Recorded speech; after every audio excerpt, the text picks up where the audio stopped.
हो और चाहे किसी भी देश के द्वारा संचालित किया जा रहा हो। मिशन की निश्चितता और अनिश्चितता के बीच बहुत ही महीन अंतर होता है, जिससे कि एक मिशन सफल या असफल होता है। लेकिन ना हम थके ना हम हारे। हमने अपनी पिछली कमियों को सुधारते हुए आज पूरी तरह से आश्वस्त किया है कि लैंड मॉड्यूल निश्चित तौर पे चंद्रमा की सतह पर सेफ और सॉफ्ट लैंडिंग करेगा।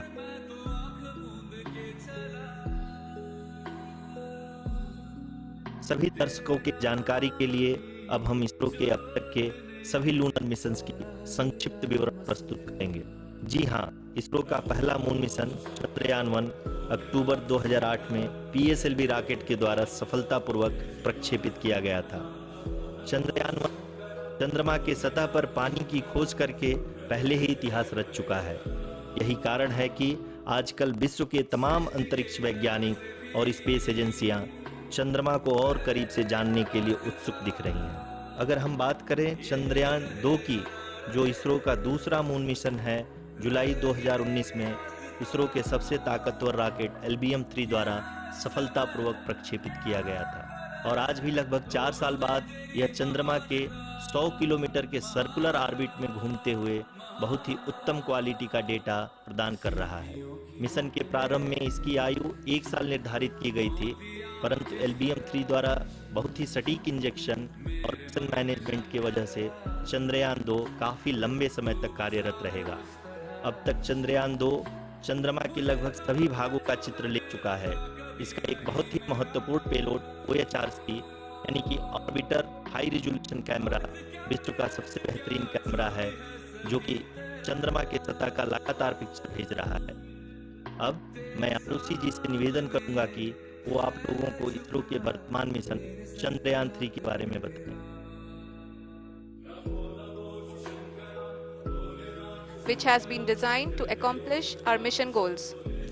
The primary objective of Chandrayaan-3 mission is the demonstration of safe and soft landing on the lunar surface.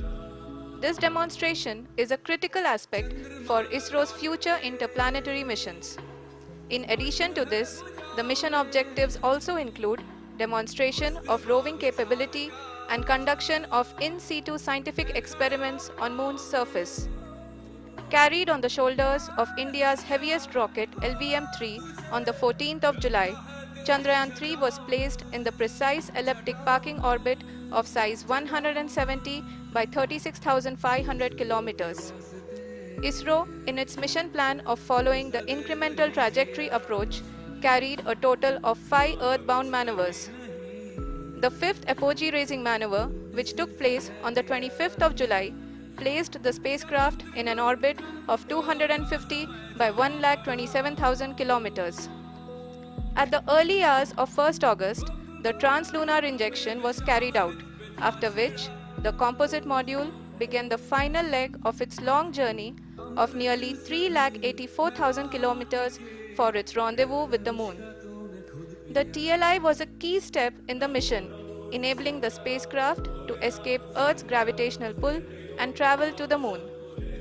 An orbit of 288 by 3,69,328 kilometers was achieved at the end of the translunar injection.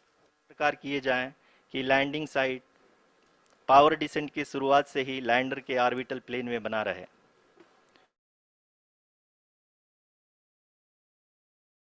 While we celebrate Chandrayaan-3, and this is an incremental progress and definitely a great, huge one it is. And thank you so much for all the support and work that you have done. Thank you.